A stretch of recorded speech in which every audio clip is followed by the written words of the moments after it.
उत्पाद किसी प्रकार की कोई समस्या तो नहीं आ रही है।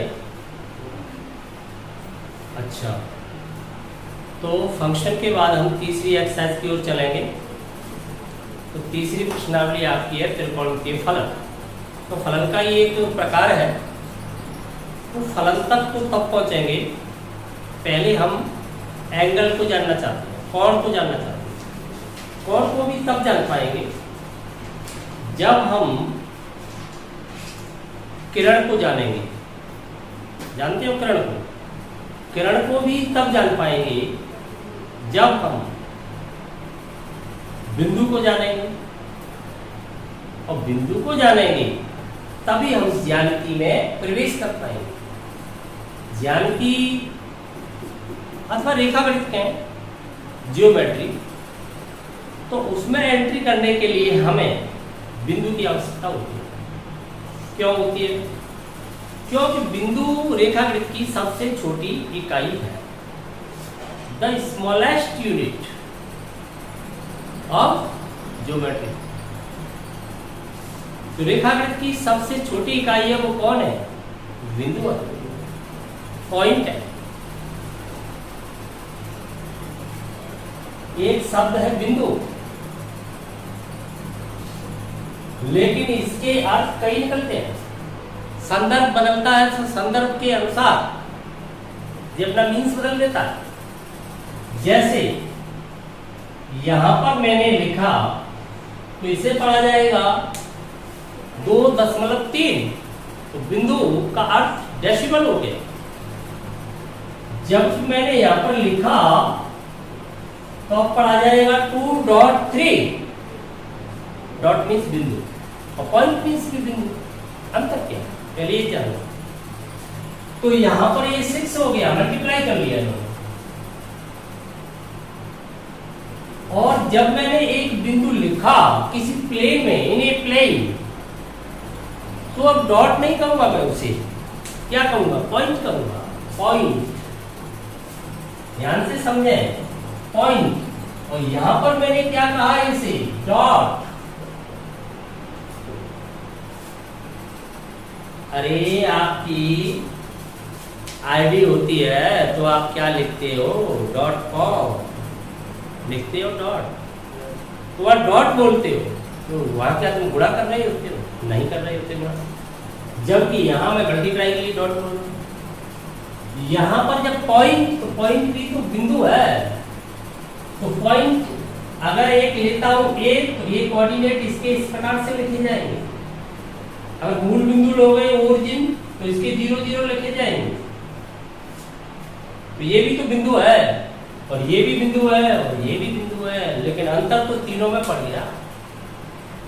यहाँ ये दशमलव बोला जा रहा है, यहाँ मल्टीप्लाई का काम कर रहा है, और यहाँ पर एक तल में स्थिति बता रहा है कि तल में कहां पर है। तो फिर समझ लेना चाहिए बिंदु को, इतना हल्के में नहीं लेना चाहिए।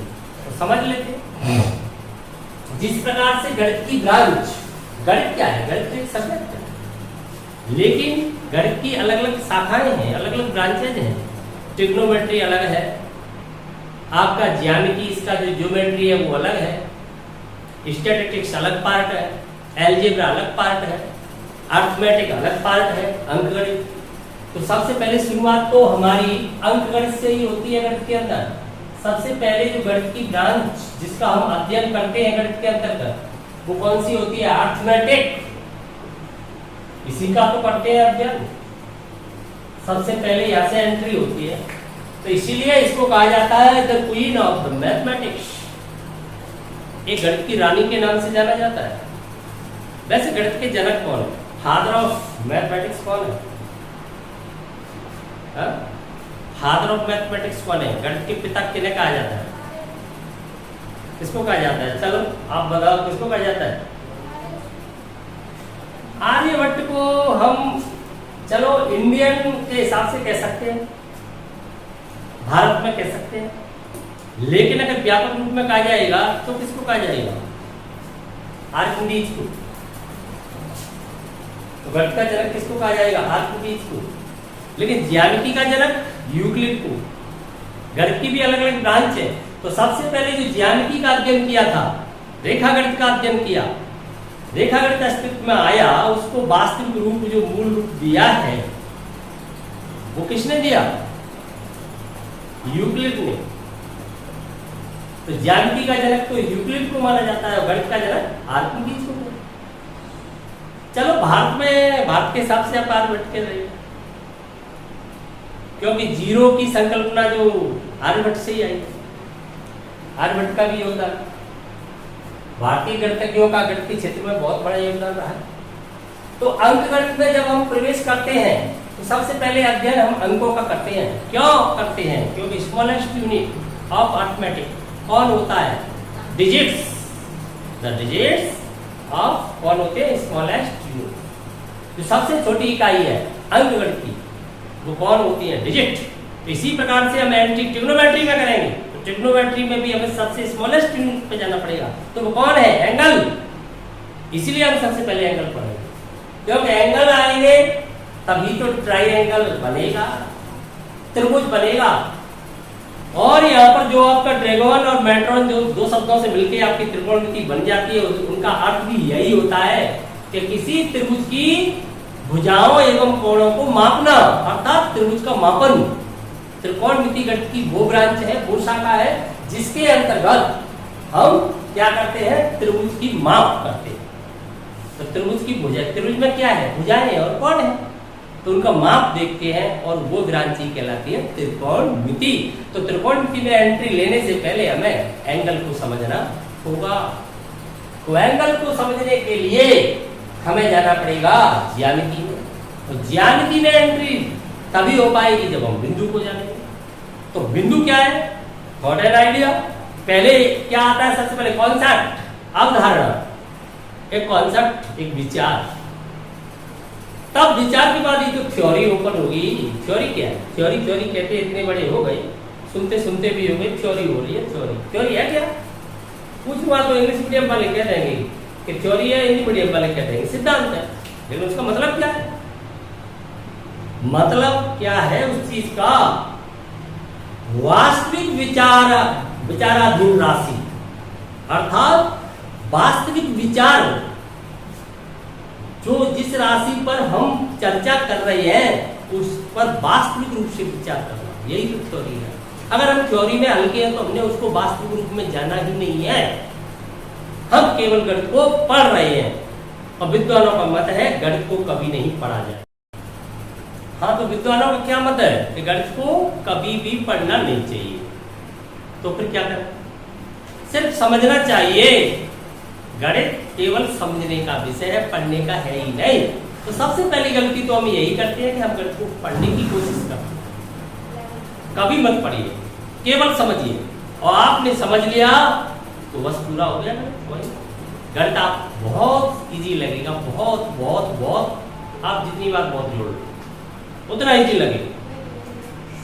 अगर आप पढ़ोगे तो उतना ही आपका कठिन प्रतीत होने लगेगा। ये ध्यान रखो।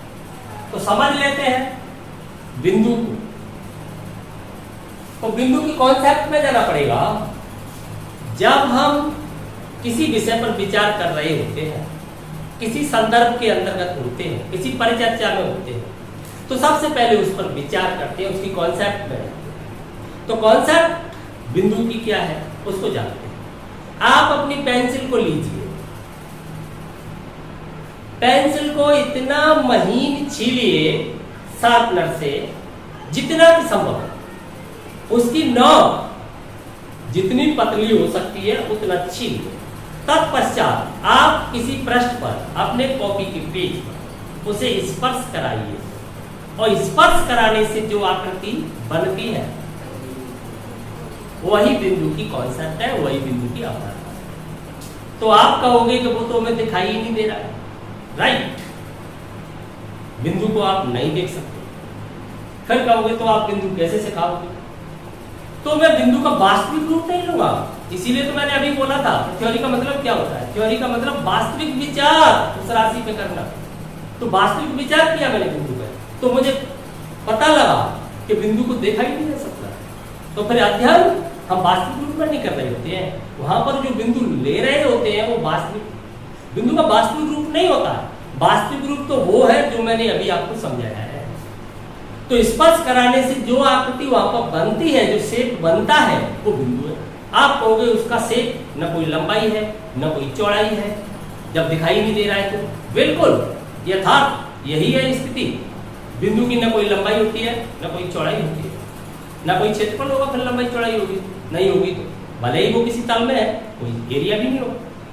तो फिर क्या किया जाए? लेकिन कुछ तो है। आपने अगर पेंसिल की नोक को स्पर्श कराया है तो कुछ तो बना है वहां पर, आपको दिखाई दे या ना दे इससे मतलब नहीं, कुछ तो हुआ।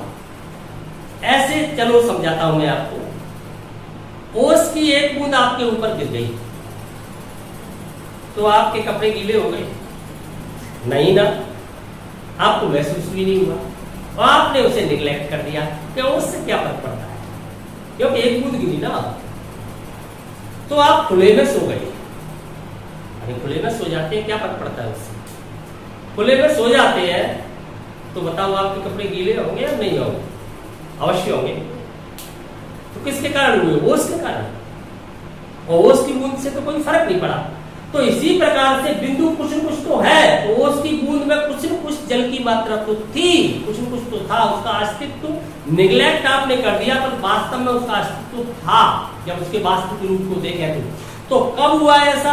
आप कब गीले हुए? जब वो असंख्य मात्रा में इकट्ठी हो गई, अर्थात एंडलेस हो गई, बढ़ती गई। तो इसी प्रकार से जब बिंदु असंख्य मात्रा में एकत्रित कर दिए जाएंगे तो अस्तित्व में आ जाएगी वो आकृति। बिंदुओं को आप असंख्य मात्रा में एकत्रित करते रहे इस प्रकार से किसी तल में, एक बिंदु से एक बिंदु, एक बिंदु से एक बिंदु लगाते हुए, तो इस प्रकार से एक काला धब्बा दिखाई देने लगेगा, काली स्याही से कर रहे हो तो इस प्रकार से आपको एक इस प्रकार सा धब्बा बनने लगेगा। परंतु आपने इन बिंदुओं को विड्थ लेंथ में कलेक्ट कर लिया, इनफाइनाइट, अर्थात चौड़ाई रहित लंबाई में, क्यों ना तो लंबाई है उसके अंदर में चौड़ाई है, तो आपने इनको एक ही डायरेक्शन में इकट्ठा करना शुरू कर दिया, चौड़ाई रहित लंबाई में इकट्ठा करना शुरू कर दिया। तो इस प्रकार से बिंदु आप इकट्ठे करते चले गए और एंडलेस कर दिया। इस प्रकार से बिंदु से बिंदु, बिंदु से बिंदु लगाते हुए आप बढ़ते जा रहे हो इस प्रकार से। तो आप देख रहे हो दोनों ओर चल रहे हो, अब दोनों ओर कहां तक इकट्ठा करें? तो इस बात को हम कैसे यहाँ पर व्यक्त करेंगे? एक सिंबल चाहिए कि हम एंडलेस चल रहे हैं, अर्थात अंतहीन असंख्य बिंदुओं को संग्रह कर रहे हैं। तो असंख्य बिंदुओं का संग्रह क्या कहलाता है? समुच्चय। पहली एक्सरसाइज में आप समझ चुके हो, तो ये भी कह सकता हूं कि आपने असंख्य बिंदुओं का समुच्चय प्राप्त किया है, संग्रह कर लिया है, कलेक्शन कर लिया है। तो ये क्या प्राप्त हो रही है आपको? इसका नाम हो जाता है रेखा, लाइन। ये आपको एक लाइन फाइंड हो जाती है। आप सोच रहे हो लाइन सीधी होती है, लाइन दो भागों में बट जाती है। लाइन सीधी भी होती है और लाइन मुड़ी हुई भी होती है। तो लाइन के दो पार्ट हो जाते हैं और एक पार्ट हो जाता है आपका स्ट्रेट, अर्थात जिसे आप कहते हो सरल या सीधा। सरल का अपोजिट क्या हो जाएगा? सरल का अपोजिट क्या? कठिन हो जाएगा। मैं उस सरल की बात नहीं करता हूँ, सरल में सीधा भी होता है। तो ये सरल यानी सीधी रेखा फाइंड हो जाएगी और एक रेखा आपकी हो जाएगी करव लाइन। करव लाइन वक्र रेखा, मुड़ी हुई रेखा को वक्र रेखा कहते हैं और जो सीधी होती है उसे सरल रेखा कहते हैं। तो दो प्रकार की लाइन आपको फाइंड हो गई। तो यहाँ मैं देख रहा हूँ करव लाइन आ रही है। अगर किसी तल में किन्हीं भी दो बिंदुओं को लेकर के अगर सीधा मिला दिया जाए और दोनों ओर अनंत की ओर बढ़ा दिया जाए तो ये हो जाती है आपकी सरल रेखा, सीधी रेखा। ये कैसी रेखा हो गई? सीधी, यानी सरल रेखा कह सकते हो। और ये आपकी हो गई वक्र रेखा। अब हम जितनी भी आकृति प्राप्त करेंगे, कौन सी? बहुभुज, पॉलीगन्स। तो पॉलीगन्स कहां से आएंगे? सीधी रेखा से। बाकी ये रेखा के लिए तो जैसे मान लीजिए सर्कल है, पैराबोला है, हाइपरबोला है। आगे जब कॉनिक सेक्शन में जाएंगे तब देखेंगे तो कर्व लाइन भी जरूरत पड़ेगी, कोई आर्क लेंगे, कोई चाप लेंगे। तो यहाँ पर हम सीधी रेखा वैसे समझेंगे। अब बिंदु को समझ लिया है तो बिंदु के बाद हम रेखा भी समझ गए हैं। चौड़ाई रहित लंबाई में असंख्य बिंदुओं का संग्रह रेखा कहलाता है। तो ये रेखा की डेफिनेशन होगी। अब रेखा के बाद हम आगे बढ़ते हैं और इस रेखा का कोई भाग, अब तुम कहोगे रेखा का जो भाग किया ही नहीं जा सकता कि इनफाइनाइट में चल रही है, रेखा को माप ही नहीं सकते हैं। आपको मैंने ये फिगर बना दिया, आपके लिए ये फिगर बना दिया और आपसे क्वेश्चन कर दिया लाइन 1 एंड लाइन 2 और आपसे कह दिया इसमें कौन सी रेखा बड़ी है। आपने जवाब दे दिया कि ये वाली बड़ी है, तो गलत, क्योंकि सिंबल है और सिंबल है तो एक संकेत ही तो है, तो ये भी तो एंडलेस है, ये भी तो एंडलेस है, ये तो रेखा का सिंबल है, छोटा बड़ा क्या, इनमें तो कंपैरिजन ही नहीं हो सकता है, ये भी तो इनफाइनाइट में जा रही है। तो फिर हम इसमें से क्या करेंगे, कहीं से एक बिंदु लेकर के और एक बिंदु स्थिर ले लेते हैं किसी प्लेन में और स्थिर बिंदु से एक और एक ही दिशा में कहां पर अनंत की ओर बढ़ जाते हैं, अनंत तक। अनंत के साथ कभी तक नहीं कहा जाता क्योंकि अनंत कोई राशि नहीं है और अनंत तक हम पहुंच नहीं सकते हैं। अनंत एक सिंबल में एक बिंदु लेते हैं और एक बिंदु लेकर के एक और अनंत की ओर जाते हैं। तब हम देख रहे हैं कि ये आकृति है, ये तो रेखा है जो दोनों ओर चल रही है और ये एक ही ओर बढ़ रही है, जबकि एक बिंदु पर ये स्थिर है। तो इसका तो न तो इनिशियल का पता है, न टर्मिनल पॉइंट का पता है, न तो ये पता है प्रारंभिक बिंदु कौन सा है और न ही हमें ये पता है अंतिम बिंदु कौन सा है। परंतु यहाँ तो हमें पता है कि प्रारंभिक बिंदु तो इसका मान लीजिए ए है, अंतिम बिंदु का नहीं पता है। तो जब प्रारंभिक बिंदु का पता होता है तब इसे हम क्या कहेंगे, तब इसको कहते हैं किरण, ये होती है रे, किरण। अब हम क्या करते हैं, इस रेखा में से कोई दो बिंदु लेते हैं और दो बिंदु इस रेखा पर लेकर के और एक अलग से सेगमेंट यहां पर प्राप्त किया। तो ये क्या हो जाएगा, ये हो जाएगा सेगमेंट ऑफ ए लाइन, रेखा का कोई भाग, रेखा खंड, खंड में भाग, तो रेखा खंड हो गया। तो रेखा खंड की लंबाई को माप सकते हैं, इसकी लंबाई निश्चित है। तो आपसे पूछा जाएगा कि बहुभुज रेखा खंडों से निर्मित होंगे या रेखाओं से, रेखा खंडों से, क्यों, उनको मापा जा सकता है उनकी भुजाओं की लंबाई। तो रेखा खंडों से निर्मित आकृतियां क्या कहलाएंगी, बहुभुज। और बहुभुज परिवार का सबसे छोटा जो सदस्य है वो कौन होगा, त्रिभुज। क्यों, तीन रेखा खंडों से कम लोगे तो कोई बंद आकृति आपको प्राप्त नहीं हो सकती। सबसे बड़ा सदस्य बता ही नहीं सकते, भुजाओं की संख्या बढ़ाते रहोगे, आगे चलते रहोगे। तो सबसे छोटा सदस्य है वो है त्रिभुज। तो त्रिभुज तक पहुंचने में अभी बहुत मेहनत करनी है, अभी हमें कौन ही समझ रहा है, त्रिभुज बात की बात है। त्रिकोणमिति में पहुंचेंगे, पहले यहाँ पर देखें सेगमेंट आ गए, तो इसकी लंबाई माप सकते हैं, इसकी लंबाई भी असीमित है, इसकी लंबाई भी असीमित है, या लंबाई की बात करना ही व्यर्थ है क्योंकि लंबाई असीमित होती है। तो ये किरण कहलाती है और ये रेखा है और ये रेखा खंड है। सबसे पहले आपको बिंदु समझा दिया। तो बिंदु क्या है, बिंदु को आप अलग अलग रूपों में देखोगे, या दशमलव के रूप में देखा है, या तुमने मल्टीप्लाई के रूप में देखा है, या एक निर्देशांक के। अब आप सोच रहे होंगे तो आप किस बिंदु की बात कर रहे हो, मैं बिंदु के सिर्फ रूप की बात कर रहा हूँ, रूप की। मैंने जो कॉन्सेप्ट थ्योरी दी थी वो केवल उसके वास्तविक शेप पर विचार किया था कि बिंदु का शेप क्या है, बिंदु का रूप क्या है वास्तविक। तो वो कॉन्सेप्ट में जाके रूप देखा था। अब इसको अलग अलग संदर्भ में प्रयोग करेंगे तो वहां पर इसका अर्थ भी अलग अलग निकलेगा। तो ये नहीं मान लेना चाहिए कि एक बिंदु का अर्थ हमेशा एक जैसा ही होता है, बिल्कुल नहीं। जब इंग्लिश वाले लिख रहे होते हैं और लास्ट में कर देते हैं फुल स्टॉप, और गणित वाले लिख रहे होते हैं तो नेचुरल नंबर लिख रहे हैं 1 2 3, फिर लास्ट में कर देते हैं 3 डॉट लगा देते हैं और फिर क्या कह देते हैं, नॉन स्टॉप। वो करते हैं एक बिंदु से फुल स्टॉप, तो गणित वाले 2 और लगा के कह देते हैं नॉन स्टॉप। चलने है बिंदु की ताकत पहचानिए, बिंदु को हल्के में क्यों लिए। तो बिंदु का वास्तविक रूप बताया था आपको। अब बिंदु के बाद किरण समझ में आ गई है, तब हम कोण को समझेंगे। तो अब कोण की ओर बढ़ते हैं। तो देखिए कोण को ध्यान से समझें। कोण क्या है, किरण जब तुम समझ गए हो तो किसी प्लेन के अंतर्गत हमने एक बिंदु लिया।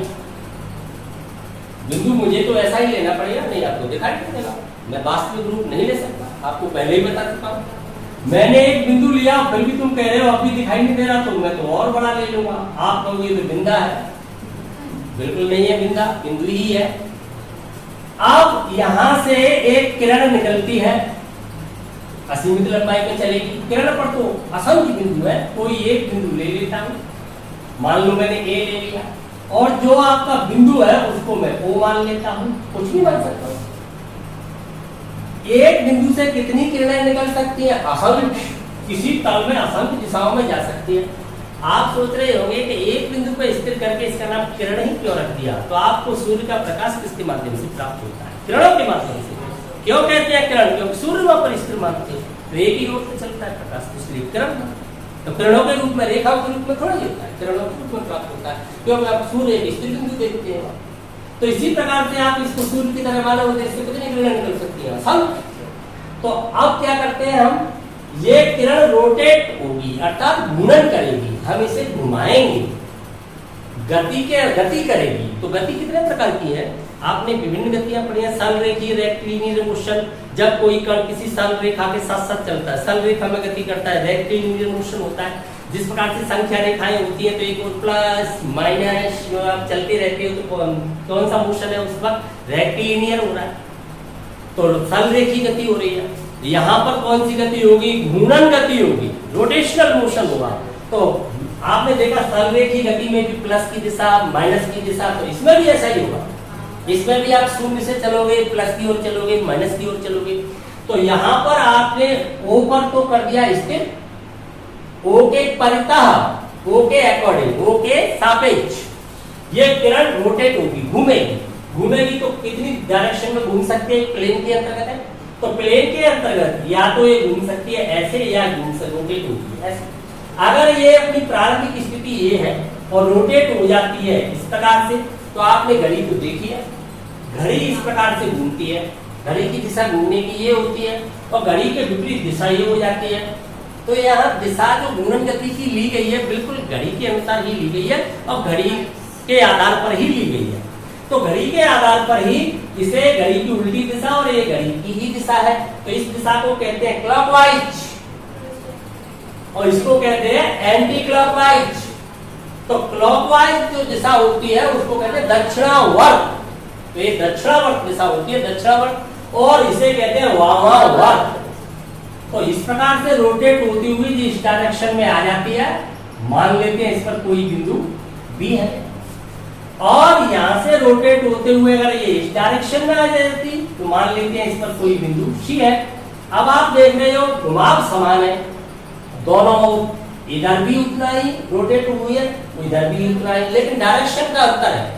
तो ये जो डायरेक्शन होती है एंटी क्लॉकवाइज, एरो लगा दिया मैंने डायरेक्शन के लिए, इधर है इसकी डायरेक्शन, और इस डायरेक्शन के लिए एरो मैंने इधर दे दिया, डायरेक्शन इधर है।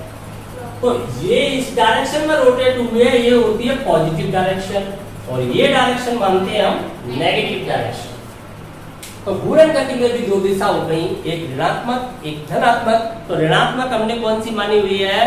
जो घड़ी की दिशा है, अर्थात दक्षिणावर्त, जिसे कहते हैं हम क्लॉकवाइज। तो ये होती है क्लॉकवाइज डायरेक्शन, दक्षिणावर्त, ये दक्षिणावर्त है। एक है क्लॉकवाइज दक्षिणावर्त, तो दूसरी हो जाती है एंटी क्लॉकवाइज, तो ये हो जाती है आपकी एंटी क्लॉकवाइज, वामावर्त। ठीक है, ये कौन सी दिशा है घड़ी की? उल्टी दिशा। क्यों? कि आंटी हमेशा उल्टी होती है। कौन सी है? आंटी है ना, आंटी तो उल्टी होती है। और ये आपकी क्लॉकवाइज है, तो ये ध्यान रखें, जो क्लॉकवाइज होती है वो कैसी है? ऋणात्मक, और ये धनात्मक। अब जो यहाँ पर हम देख रहे हैं कि जब कोई किरण अपनी प्रारंभिक स्थिति से रोटेट होती हुई, घूमती हुई दूसरी स्थिति में पहुंच जाती है, तो प्रारंभिक स्थिति एवं अंतिम स्थिति के मध्य एक आकृति बन जाती है, और जो आकृति बन रही है वही तो कोण है। तो जब कोई किरण अपनी प्रारंभिक स्थिति से घूमती हुई अंतिम स्थिति में पहुंचती है। क्या वो अंतिम स्थिति कौन सी भी डायरेक्शन में है? तो प्रारंभिक स्थिति और अंतिम स्थिति के मध्य जो आकृति का निर्माण होता है वो आकृति ही कोण होती है।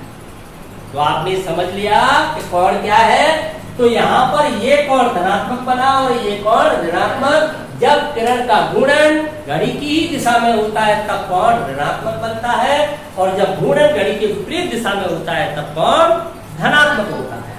क्लियर हो गया?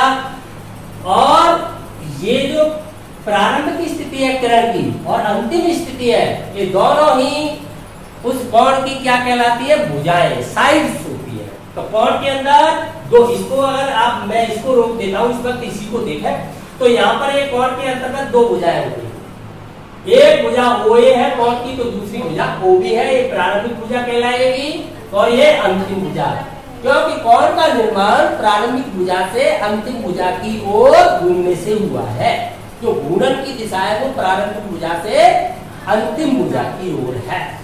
समझ में आ गई बात? तो यहाँ पर ये दोनों क्या हो गई है? कोण की साइड्स हो गई है, भुजाएं हो गई हैं। और जिस बिंदु पर कोण बन रहा है, जिसके परितः, जिसके सापेक्ष आपकी किरण रोटेट हो रही है, घूर्णन कर रही है, वो बिंदु उस कोण का कहलाता है वर्टेक्स, यानी कि शीर्ष। उस बिंदु को कहते हैं शीर्ष। तो वो यहाँ पर क्या है? कोण का शीर्ष है, वर्टेक्स है। तो कोण के अंतर्गत क्या मिला? भुजाएं मिली और शीर्ष मिला। तो कोण में क्या होती है? भुजाएं होती है और शीर्ष। तो जिन किरणों से कोण बन रहा होता है वो कोण की भुजाएं होती है, और जिस बिंदु पर बन रहा होता है वो बिंदु कोण का शीर्ष होता है। तो यहाँ शीर्ष कौन है? O। तो भुजा OA और OB। अगर इस कोण की बात करूं ऋणात्मक की, तो भुजा OA तो कॉमन ही है दोनों में, OA और OC, और शीर्ष भी कॉमन है यहाँ पर। अब कोण को हम रिप्रेजेंट कैसे करेंगे?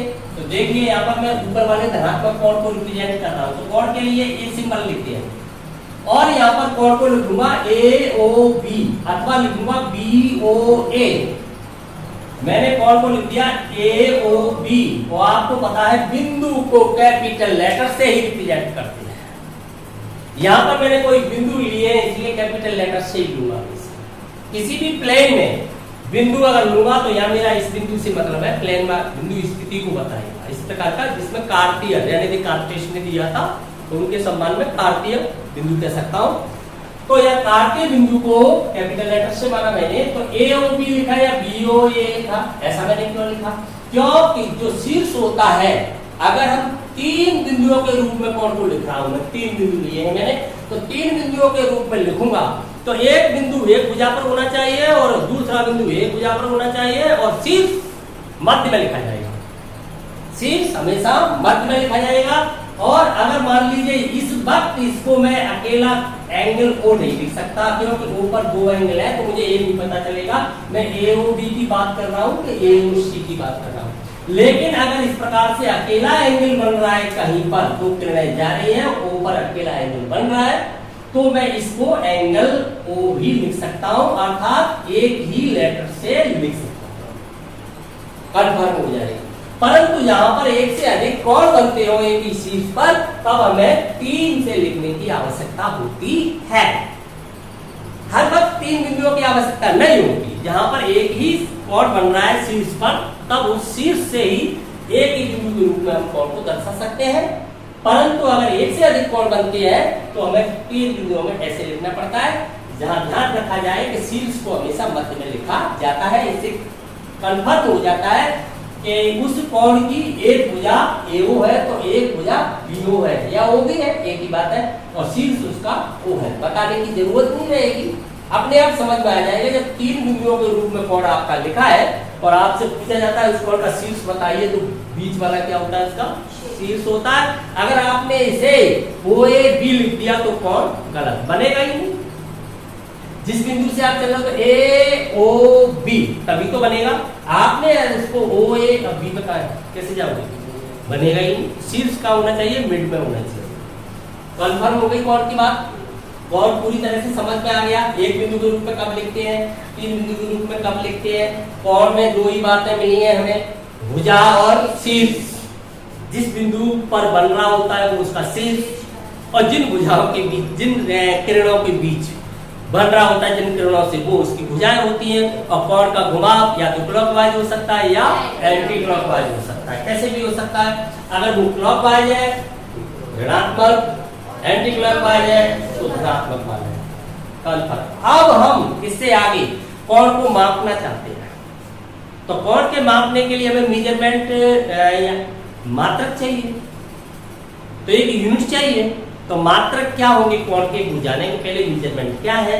तो देखिए मेजरमेंट तो 3 है, पर जो एक मेजरमेंट है आपका शतक पद्धति है जो 100 के आंकड़े पे चलती है, जो फ्रेंच सिस्टम कहते हैं इसको।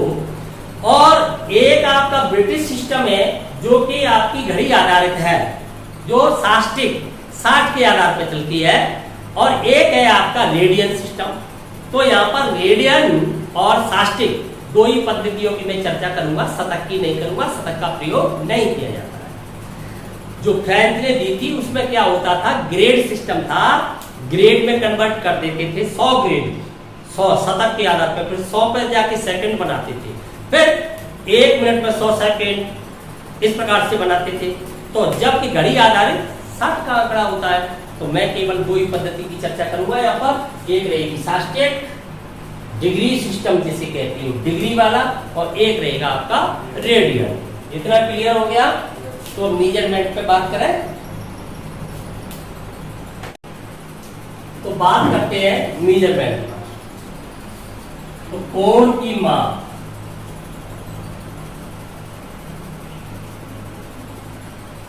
Measurement of A angle. कोण की माप में हमने दो सिस्टम लिए हैं। सबसे पहले डिग्री सिस्टम, डिग्री पद्धति,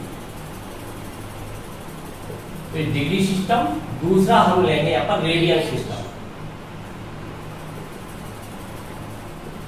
रेडियन पद्धति। तो दो सिस्टम की बात कर रहे हैं। तो पहले डिग्री सिस्टम को समझते हैं। डिग्री सिस्टम क्या है?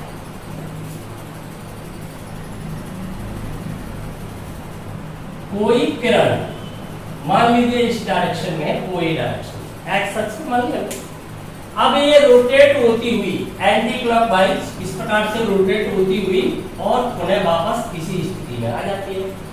तो एक रोटेशन इसने पूरा कर दिया इस प्रकार से, और पुनः उसी स्थिति में आ गई, इस डायरेक्शन में घूमती हुई।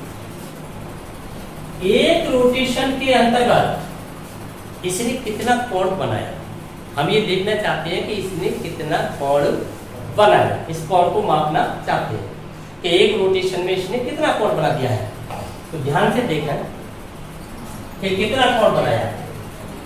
तो कुल यहां पर जो मानते हैं हम, तो 360 डिग्री के बराबर एक रोटेशन में बनाया है इसने, 360 डिग्री के बराबर।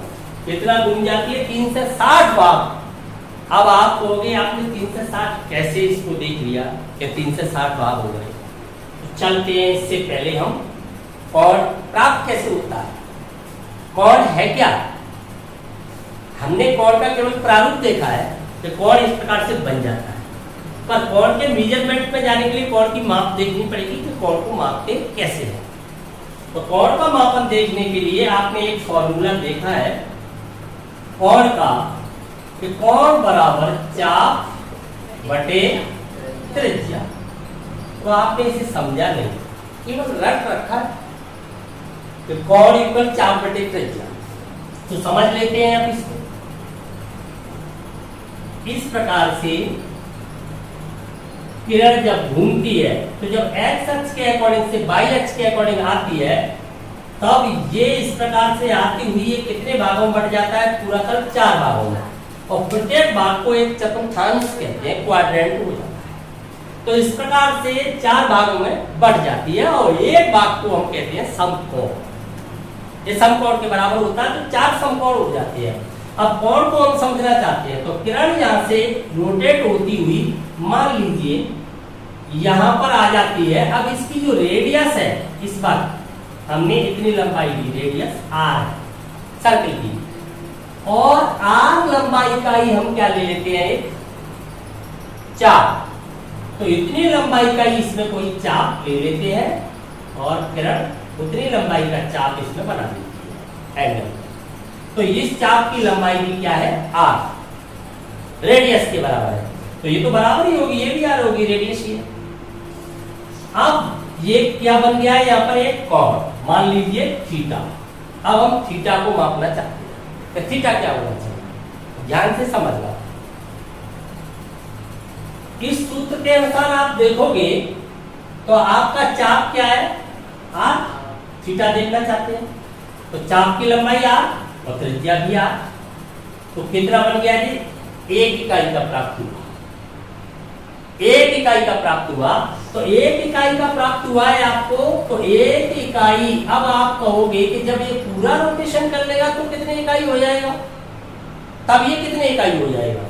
तो पूरा जब इसको रोटेट कराओगे आप, तो आपको पता है कि टोटल जो चाप की लंबाई है वो क्या हो जाएगी, परिधि। क्यों, वृत्त के पूरे चाप अगर पूरा घुमा दिया जाए इस प्रकार से किरण को, तो पूरे चाप की लंबाई क्या हो जाएगी, एक परिक्रमण के अंतर्गत पूरे चाप की लंबाई क्या हो जाती है, उसी को तो कहते हैं सर्क्यूम्फेरेंस, वही तो होती है परिधि। तो ये कितनी हो जाएगी, परिधि के बराबर। और नीचे क्या चल रहा है आपका, त्रिज्या चल रहा है, तो कोण ये हो जाएगा।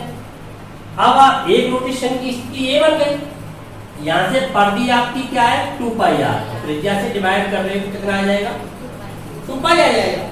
समझते जाना ध्यान से, 2 पाई आ जाएगा। तो आपको पता चला है कि एक परिक्रमण के अंतर्गत 2 पाई एंगल बना, 2 पाई के ऊपर। तो अब आपको समझना होगा कि पाई क्या है, यहाँ पर पाई भी तो आपने रट रखा है, ये फॉर्मूला भी तुमने रट लिया है। तो इसको भी मैं क्लियर करूंगा कि ये कैसे आया, ये फॉर्मूला कैसे प्राप्त हुआ, ये पाई कैसे प्राप्त हुआ, हर चीज क्लियर करनी पड़ेगी आपको। तो पहले क्लियर करते हैं कि पाई कैसे आ गया, ये पाई क्या है। यहाँ पर हमने परिधि को रट रखा है, सीधा मान रख दिया है। तो यहाँ पर देखिए, आप वृत्त चाहे कितनी भी त्रिज्या कर लें, त्रिज्या कम हो कि अधिक हो, इससे कोई फर्क नहीं पड़ेगा। वृत्त के अंतर्गत एक विशेष गुण होता है, और वो क्या गुण होता है कि किसी भी वृत्त की परिधि को, किसी भी वृत्त की परिधि को आप डिवाइड कर देते हो उसके व्यास से, तो समान प्राप्त होता है। जो अनुपात आता है, जो राशि आती है, वो समान आता है। किसी भी वृत्त के लिए परिधि और व्यास का जो अनुपात होता है वो हमेशा स्थिर रहता है। चाहे आप वृत्त की त्रिज्या कम करें या अधिक करें, चाहे किसी भी त्रिज्या का वृत्त आप लोगे, तो उसके लिए परिधि और व्यास का जो अनुपात है वो हमेशा क्या रहता है, स्थिर रहता है, और उसका मान होता है 22/7। इसी से तो आपने देख लिया, परिधि का मान 2 पाई r लगा दिया, व्यास का मान 2r लगा दिया, 2r से 2r गया तो बचा पाई। तो ये पाई तो बाद में आया है, पहले कौन आया है, 22/7। किसी भी वृत्त के अंतर्गत ये गुण पाया गया था। जब वृत्तों का अध्ययन किया तो किसी भी वृत्त में ये देखा कि उसकी जो परिधि है और उसका व्यास है, उनका अनुपात हमेशा स्थिर रहता है सभी वृत्तों के लिए, और उसका जो अनुपात का मान होता है वो होता है 22/7।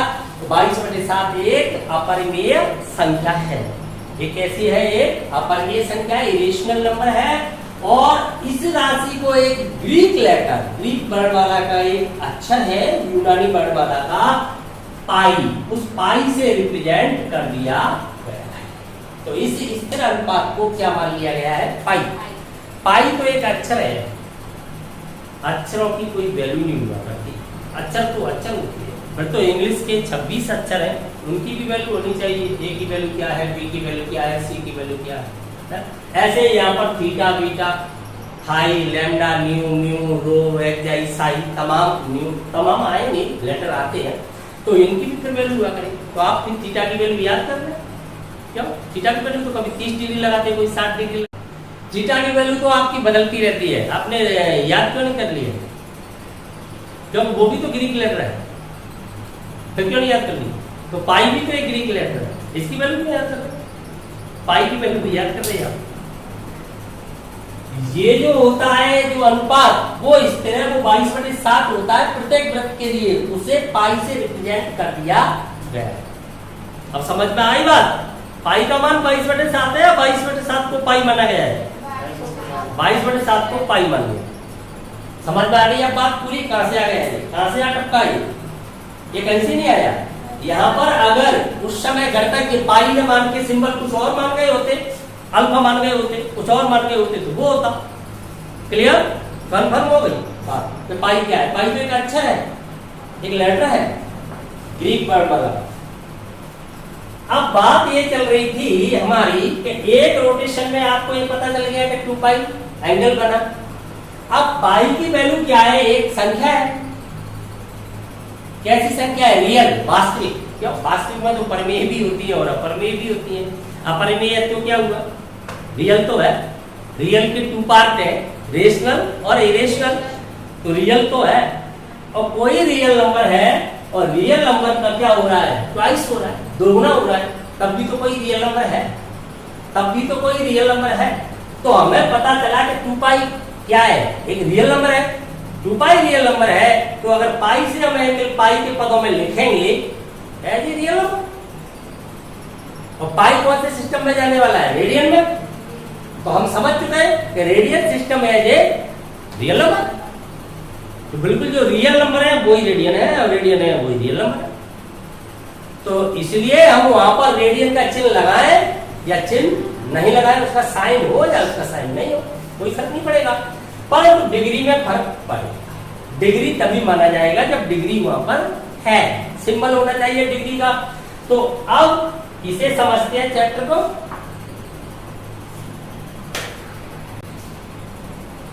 तो अब समझते हैं कोण का मापन। तो देखिए कोण की जो मापन है वो इस प्रकार से समझें कि इकाई त्रिज्या के वृत्त के अंतर्गत इकाई लंबाई के चाप द्वारा केंद्र पर जो निर्मित कोण है वो 1 इकाई अर्थात कितना होता है? 1 रेडियन होता है। वो 1 रेडियन के बराबर कन्फर्म होगी बातें, 1 रेडियन के बराबर होता है। तो अगर आपकी रेडियस 1 इकाई है और ये भी आपने 1 यूनिट लिया है, तो आपका यहां पर जो एंगल बनेगा 1 रेडियन का बनेगा। अब 1 रेडियन का बन रहा है तो आपने देखा कि आपकी चाप और ये बराबर की है, एक बनने के लिए इनका अनुपात लिया गया है कोण के अंतर्गत। तो क्या मिला आपको? चाप। कोण तो आप जैसे इसे रोटेट कराओगे तो कोण तो बढ़ता चला जाएगा, तो चाप के बढ़ने से बढ़ेगा कोण, और चाप के कम होने से कोण कम होगा। त्रिज्या तो आपकी स्थिर है, त्रिज्या तो आप रोटेट करा दो उतनी ही रहेगी या किसी भी डायरेक्शन में।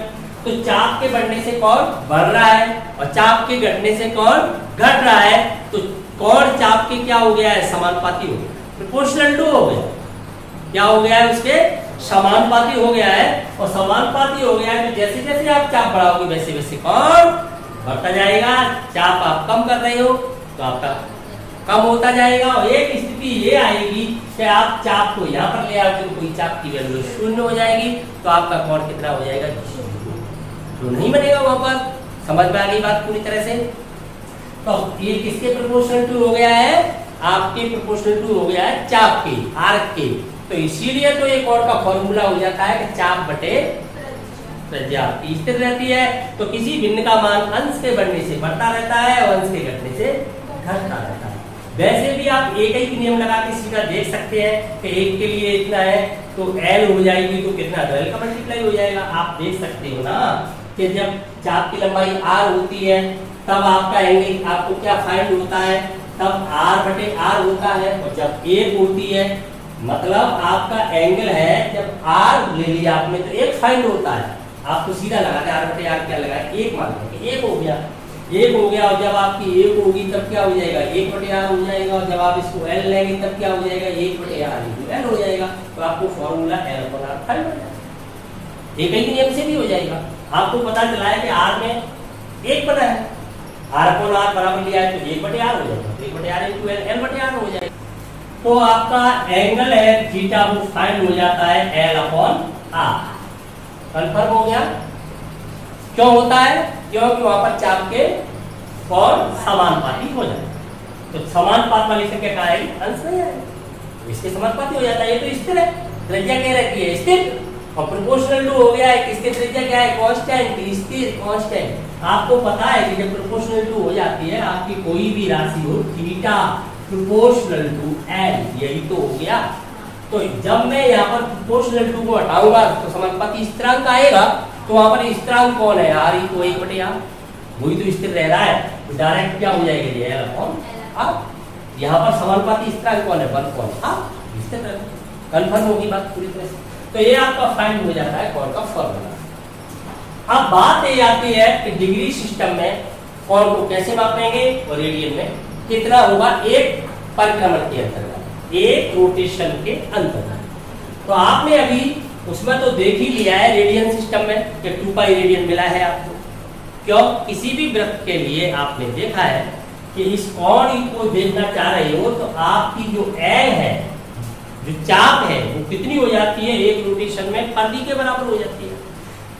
चाप का मान कितना हो जाएगा उस समय, आपने एक रोटेशन में कोण को देखा हुआ है इस प्रकार से, एक रोटेशन में कोण कितना हो जाएगा, ये एक रोटेशन हो जाएगा तो 2 पाई आर, एल का मान क्या हो जाएगा 2 पाई आर।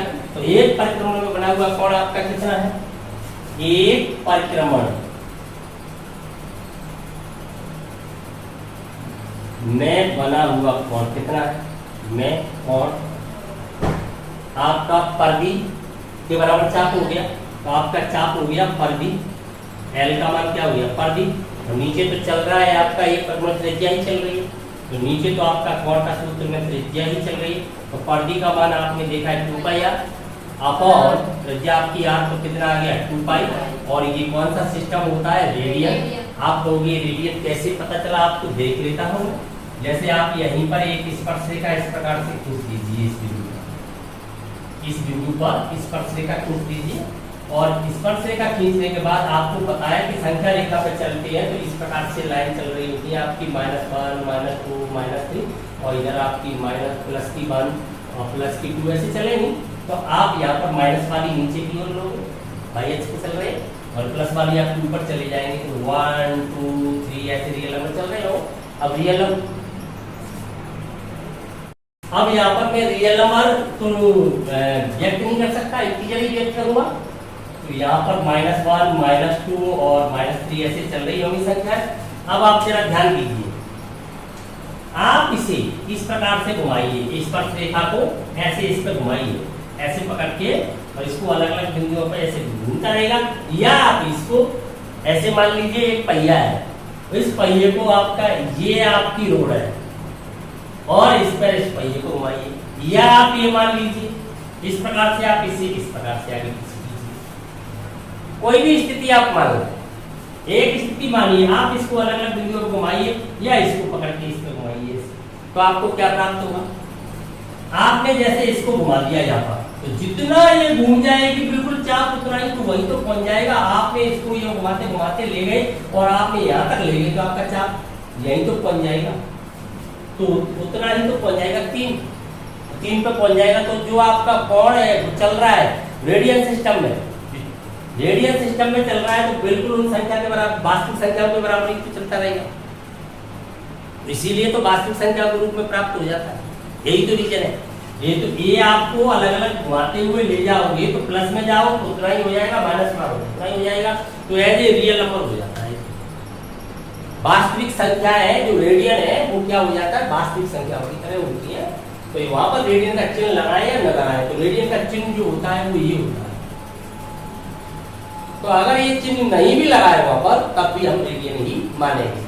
आपके लिए लिख दिया मैंने, साइन पी इसकी वैल्यू बताइए, आप नहीं बता सकते क्योंकि रेडियन है, चिन्ह नहीं लगाया।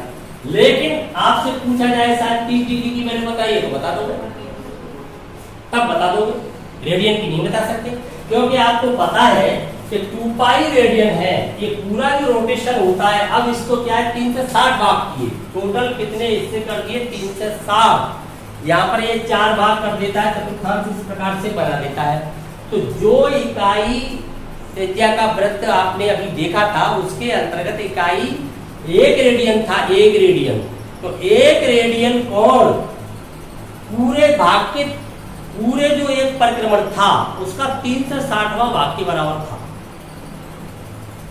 1 रेडियन जो एंगल है वो पूरे परिक्रमण के कितने भाग के बराबर था? 360वें भाग के बराबर था। तो डिग्री में इसके कितने हिस्से हो गए? 360 हो गए। 360 क्यों हो गए? रीजन क्या रहा उसको समझिए। डिग्री कैसे आया? डिग्री पहले आया, रेडियन पहले आया? पहले रेडियन प्राप्त हुआ, क्योंकि radian as a real number है। रेडियन के बाद अब डिग्री कैसे है? 360 कहां से बना वो समझा रहा हूं मैं आपको। 360 डिग्री कैसे हो गया एक पूरे परिक्रमण में? तो क्या देखा गया यहाँ पर? जो एक रेडियन का एंगल बना था, तो इतने भाग पूरे परिक्रमण के अंतर कितने हो गए? 360। एक रेडियन के इस प्रकार के कितने कोण प्राप्त हो गए? 360। 360 हिस्से हो गए इसके। तो एक हिस्से को फिर कह दिया एक अंश। एक अंश इंग्लिश में कहते हैं डिग्री, और हिंदी में कहते हैं इसको अंश, और इंग्लिश में कहते हैं इसको डिग्री। तो डिग्री क्या है ये समझाना चाहता हूं आपको। डिग्री क्या है, अंश क्या है, जो मेजरमेंट है वो अंश क्या है? एक अंश। ध्यान से समझना, एक रेडियन का जो एंगल है, तो ऐसे एंगल पूरे परिक्रमण में कितने बन गए? 360। तो उसको कितने के बराबर माना हमने? एक अंश के बराबर। तो कुल कितने हो गए? 360 हो गए। 360 हो गए टोटल। तो 360 डिग्री किसके बराबर हो गया? सीधा 2 पाई रेडियन के बराबर हो गया। रेडियन पहले ही नहीं लगा हुआ मेरा किसी। अब हम देखना चाहते हैं तो एक डिग्री में कितना रेडियन होना चाहिए? तो 2 पाई से 2 पाई डिवाइड बाई 360, तो हमें पता चला कि पाई अपॉन 180 होना चाहिए। फिर मैं देखना चाहता हूं कि एक रेडियन में कितना डिग्री होना चाहिए। तो हमने यहां से ये संबंध प्राप्त कर लिया है, उसे से डिवाइड कर दूंगा कि 180 डिग्री में होते हैं पाई रेडियन। तो अगर एक डिग्री में मैं चाहूंगा कि एक डिग्री में कितना रेडियन होना चाहिए, तो पाई अपॉन 180। ये डिग्री क्यों भेजूंगा मैं डिवाइड कर? डिग्री तो मेरे पास यही रख दिया था, मेजरमेंट तो मैंने यही रख दिया था। 180 तो जाएगा डिवाइड, 180 हो गया। अब मुझे कितने में चाहिए? डिग्री में कितने भी डिग्री में मुझे चाहिए। मान लीजिए मुझे x डिग्री मिल गया, मुझे x डिग्री में चाहिए, तो उतने का ही बना। मैं क्या करूँगा? मल्टीप्लाई कर दूंगा, तो पाई x अपॉन 180 रेडियन हो गया। तो ये सिस्टम तो रहेगा मेरा डिग्री को रेडियन में बदलने के लिए। अब मैं देखना चाहता हूं कि यदि मुझे रेडियन मिल गया तो डिग्री में कैसे कन्वर्ट करूंगा। तो मैंने यहाँ पर देखा है कि पाई रेडियन में होता है 180 डिग्री, तो इसलिए यहाँ पर देख रहा हूं कि 1 रेडियन में कितना हो जाएगा? 180 अपॉन पाई डिग्री। अब मुझे किसी x में चाहिए तो कितना हो जाएगा? x में कितना होगा? 180 अपॉन पाई इंटू x। समझ में आ गई बात? तो मुझे यह ध्यान देना है बस इस सिस्टम पर। कौन से सिस्टम पर? इस, कि जब मुझे डिग्री से कहा जाना होता है रेडियन में, तो मैं क्या करूंगा? पाई अपॉन 180 का मल्टीप्लाई कर दूंगा। अगर मुझे रेडियन से कहा जाना है डिग्री में, तो मैं 180 अपॉन पाई का मल्टीप्लाई करूंगा। तो पाई ऊपर कब रहेगी? जब मैं रेडियन में हूंगा। पाई नीचे कब आएगी? जब मैं डिग्री में जाना चाहूंगा। पाई की वैल्यू क्या होती है? 22/7। इसका प्रयोग मैं कब करूंगा? जब मैं डिग्री में जाऊंगा। रेडियन में क्यों करूंगा? रेडियन में तो पाई सिस्टम है ही, 2 पाई रेडियन है ही। रेडियन में तो पाई का मतलब पाई ही छोड़ूंगा मैं वहां पर। पाई तो अपने आप में एक संख्या है, लेकिन जब मैं डिग्री में जाऊंगा तब पाई की वैल्यू क्या यूज करूंगा? 22/7 का प्रयोग करूंगा। तो आपको बस ध्यान ये रखना है, जब आप डिग्री सिस्टम से रेडियन में जाओगे तो पाई अपॉन 180, और जब आप रेडियन सिस्टम से डिग्री सिस्टम में आ रहे हो तो पाई नीचे 180 तो आप कहेंगे, आप तो पाई का रखना है, 180 तो आपका है। कैसे ध्यान रखो? पाई को मैं कहाँ रखना है? उसका पाई को ऊपर रखना है रेडियन सिस्टम में आने के लिए, और डिग्री में जाओगे तो पाई को नीचे, तो डिग्री में पाई की वैल्यू। तो ये पूरा सिस्टम कौन वाला समझ में आ गया? मेजरमेंट पूरा समझ में आ गया। तो अब इसके बाद हम रिटन वर्क कर लेते हैं इसका, ठीक है। हाँ, तो इस प्रकार से आपकी थ्योरी कंप्लीट हो जाती है। एंगल क्या है? इसी तल में एक स्थिर बिंदु O के पद पे कोई किरण OA स्थिति से उनकी हुई OB स्थिति में आती है तो ये आकृति प्राप्त होती है। तो ये आकृति क्या कहलाती है? एक कोण कहलाती है। यहाँ पर OA और OB कोण की प्रारंभिक और अंतिम भुजाएं हैं और O क्या है? कोण का शीर्ष है। कोण क्या होता है? चाप बटे त्रिज्या theta equal L upon R। अगर ये गुणन घड़ी की दिशा में हो जाता है तो कोण ऋणात्मक, घड़ी के विपरीत दिशा में हो जाता है तो कोण धनात्मक बनेगा। कोण की माप की दो पद्धतियां हैं, एक डिग्री सिस्टम है और एक रेडियन सिस्टम। डिग्री सिस्टम में क्या होता है? जो 1 डिग्री है, डिग्री को क्या कहते हैं? अंश। डिग्री इंग्लिश शब्द है। तो 1 डिग्री में कितने मिनट होते हैं? 60 मिनट और 1 मिनट में 60 सेकंड। तो सेकंड और मिनट ये सिंबल किसके है? ये डिग्री का है और 1 मिनट का है और ये सेकंड। पाई की वैल्यू कितनी होती है? 22/7, जो एक कैसी संख्या है? अपरिमेय। डिग्री और रेडियन में क्या रिलेशन है? पाई रेडियन 180 डिग्री के इक्वल होता है। डिग्री जो रेडियन का सिंबल है वो इस प्रकार का है और डिग्री का इस प्रकार का सिंबल है। परंतु आप ध्यान देंगे रेडियन का चिन्ह लगाना आवश्यक नहीं होता है क्योंकि radian as a real number. Degree को रेडियन में बदलने के लिए हमें किससे मल्टीप्लाई करना पड़ता है? पाई अपॉन 180 से। और यदि हम रेडियन को डिग्री में बदलेंगे तो 180 अपॉन पाई से। बिल्कुल कंफर्म हो गई है? हाँ, आपकी थ्योरी कंफर्म है। तो कल आपकी एक्सरसाइज शुरू कराई जाएगी, तब तक थ्योरी का गहन अध्ययन कर लें। घर पे जाके एक बार फिर देख लें और कहीं पर किसी भी प्रकार की समस्या है तो आप कमेंट करके बता सकते हैं। उसके लिए मैं अलग से वीडियो बनाऊंगा तुम्हारे लिए। कहीं पर भी आप ऑनलाइन छात्र हो या ऑफलाइन, मैं पहले ही बता चुका हूँ कि ऑफलाइन से अर्जुन तैयार किए जा सकते हैं तो ऑनलाइन से एकलव्य क्यों नहीं।